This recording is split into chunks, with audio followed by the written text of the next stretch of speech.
The history of softball dates back to Thanksgiving Day of 1887 when several alumni sat in the Chicago, Illinois Farragut Boat Club anxiously awaiting the outcome of the Yale versus Harvard football game. When Yale was announced as the winner, a Yale alumnus playfully threw a boxing glove at a Harvard supporter. The Harvard fan swung at the balled-up glove with a stick, and the rest of the group looked on with interest. Then, George Hancock, a reporter for the Chicago Board of Trade, jokingly called out, "Play ball!" and the first softball game commenced with the football fans using the boxing glove as a ball and a broom handle in place of a bat. Today, softball is one of the most popular sports in the country, and an estimated 40 million Americans engage in at least one softball game each year. Because it can be played on either a field or an indoor arena, softball games are played year-round and involves teams with players as young as 8 years old and some players over 60 years in age. The facilities and equipment used in softball are first ball. Softballs used for youth and high school levels are usually bright yellow, around 12 inches in circumference, and weigh around 180 to 200 grams. They're not soft, as the name of the sport implies. Rather, they're made of hard leather filled with cork, rubber, and synthetic material. The second is the glove. Softball gloves are often larger than the used in baseball because the ball is bigger. Most players choose to wear gloves, which differ from mitts and what they have individual fingers and less padding. First basemen and catchers usually wear mitts with extra padding to catch balls thrown at a higher speed. The third is the bat.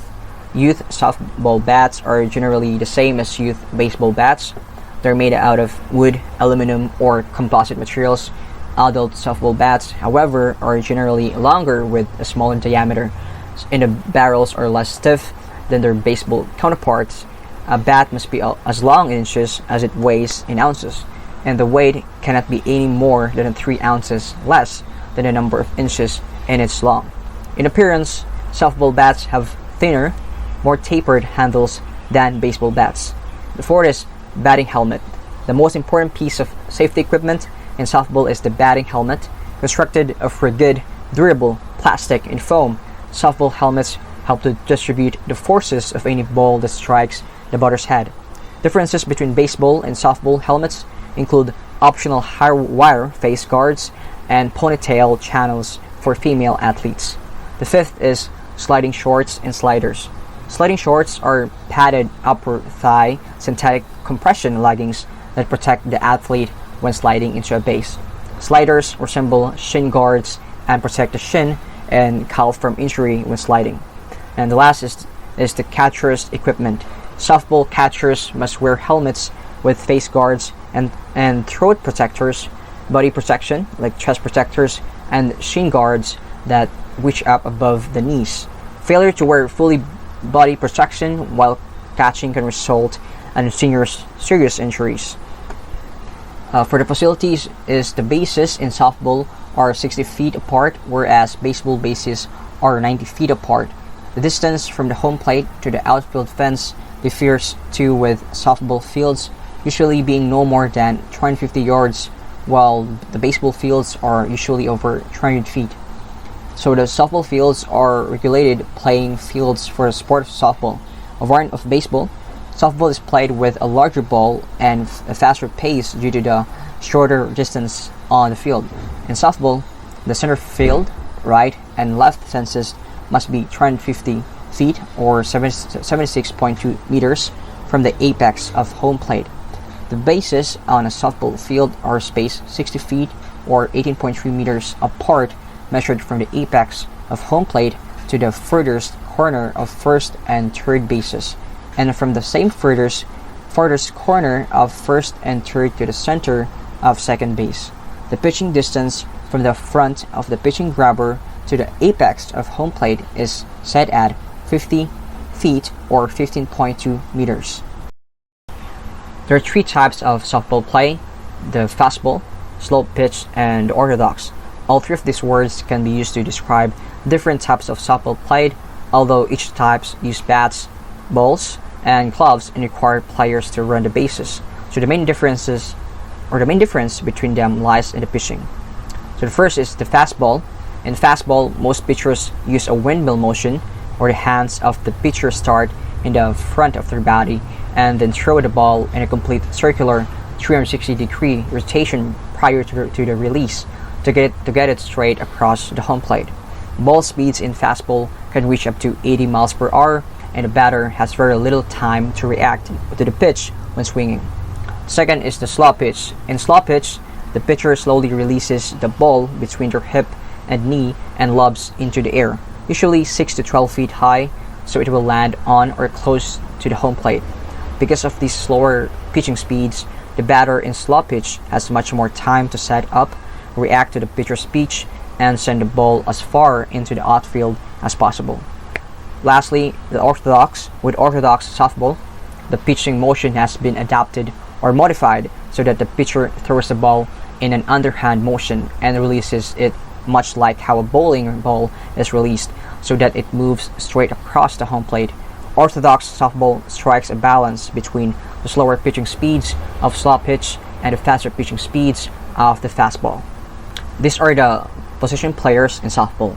The first is the batter. The game begins with the batter hitting the ball thrown by the pitcher with a bat. He or she will then drop the bat and run, attempting to make it first base before the ball, depending on where the ball lands.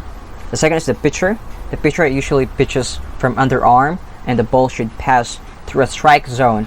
The location of the strike zone, an imaginary area of the chest to just below the knee, depends on the pitcher's position and stature. Height is an advantage for the pitchers, as well as upper body, agility, and strength. The third is the catcher. Positioned in a crouch behind the home plate, the catcher plays a crucial role in helping to gain points, helping to throw balls ahead of the batter before he or she can reach the bases.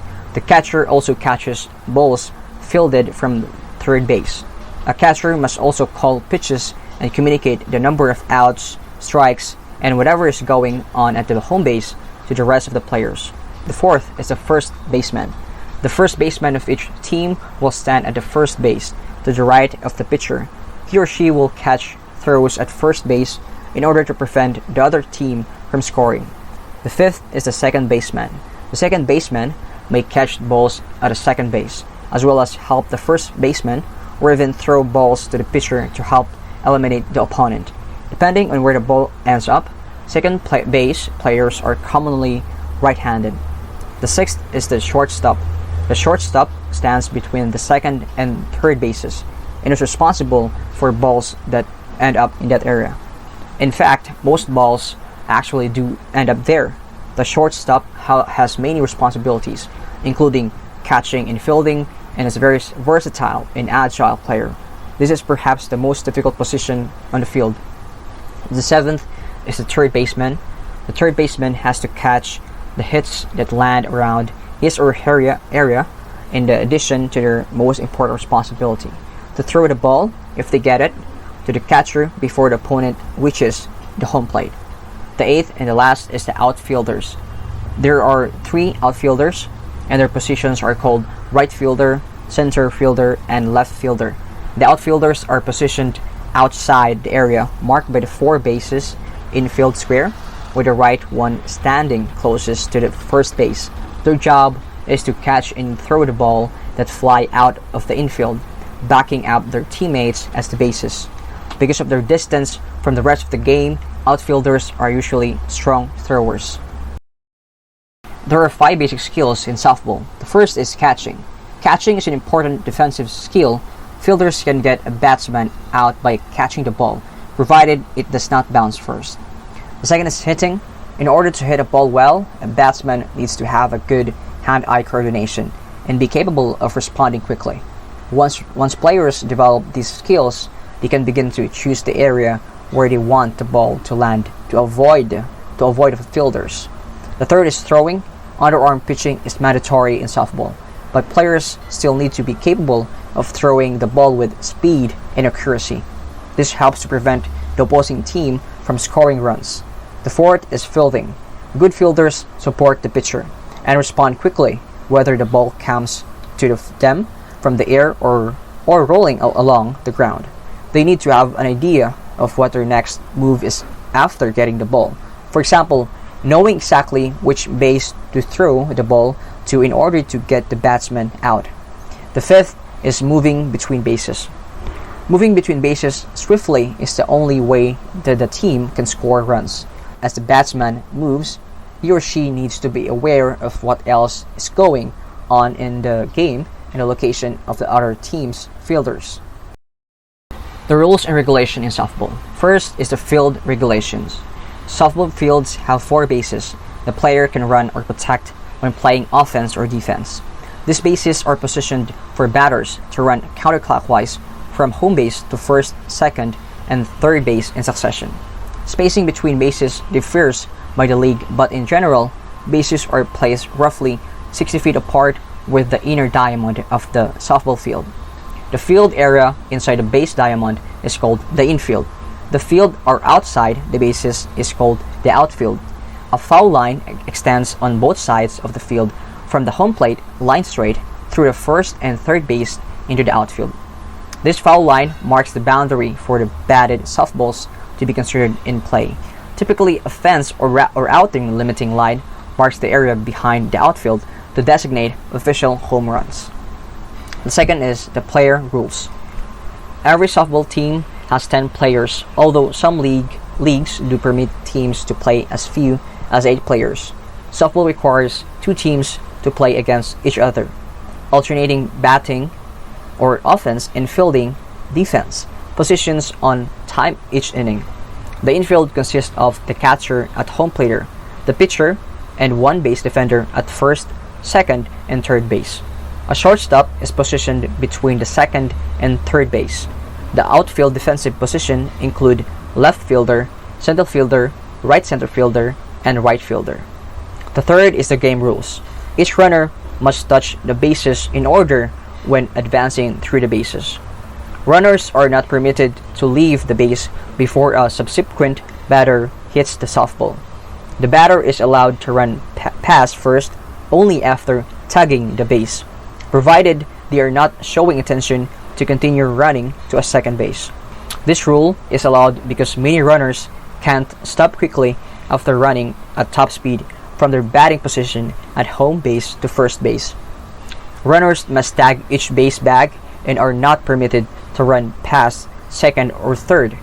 Runners can slide into second, third base, and home plate.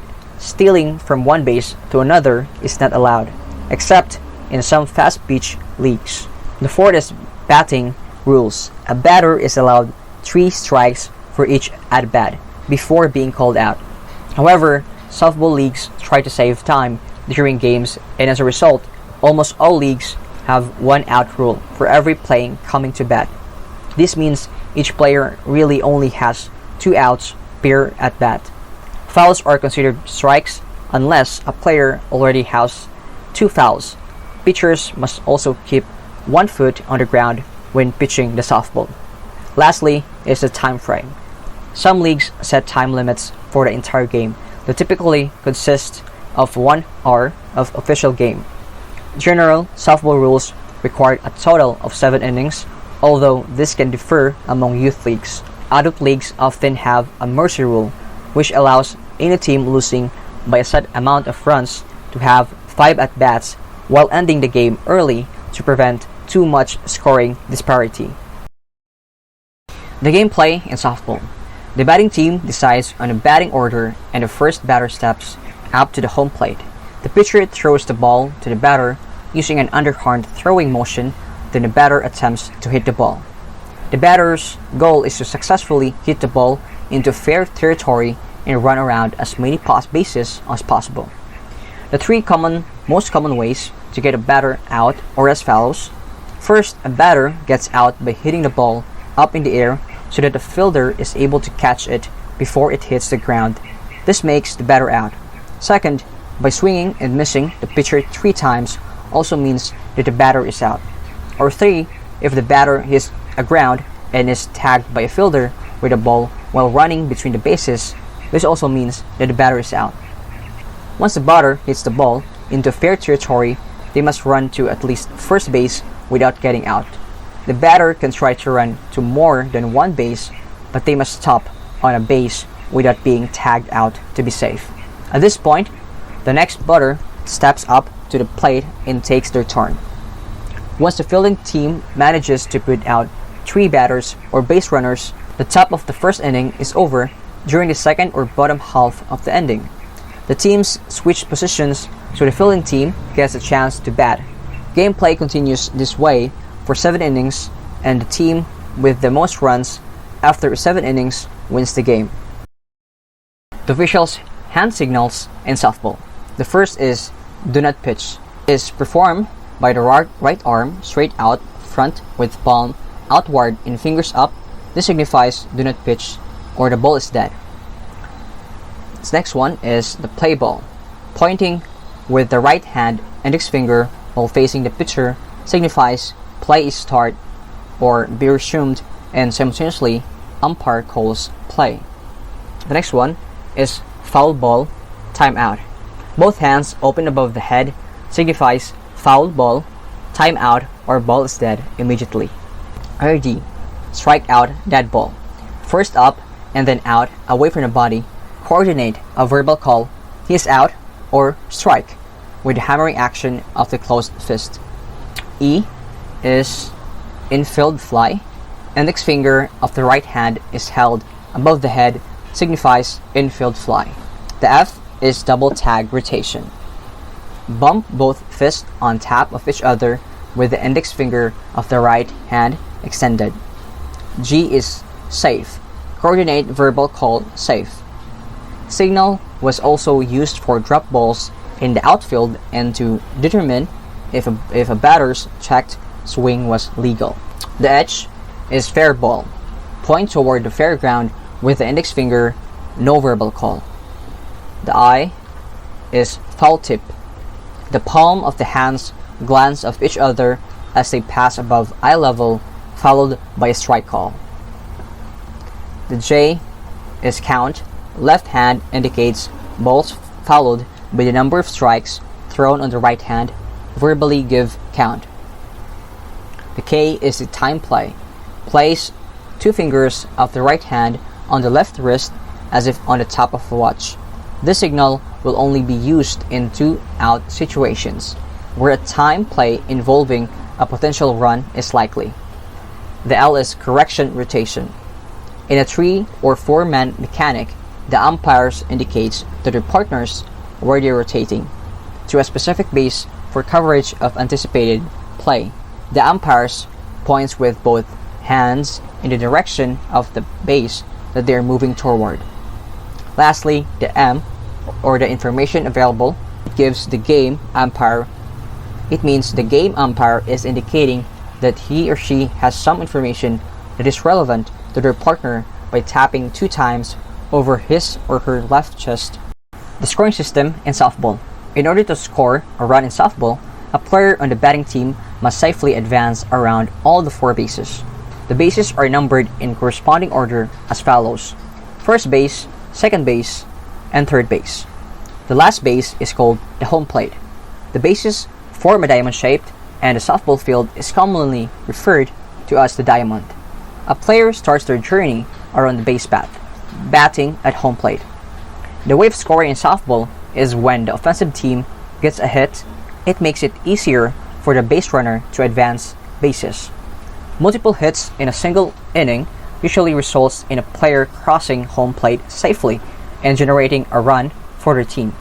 However, the most efficient way to score runs in softball is by the home run. A home run occurs when the batter hits the ball in fair play over the outfield wall. A home run enables all current base runners, including the batter, to round the bases and score a run for their team. If a batter hits the ball and subsequently a base runner scores, that is considered a run battled in, or RBI, for the batter.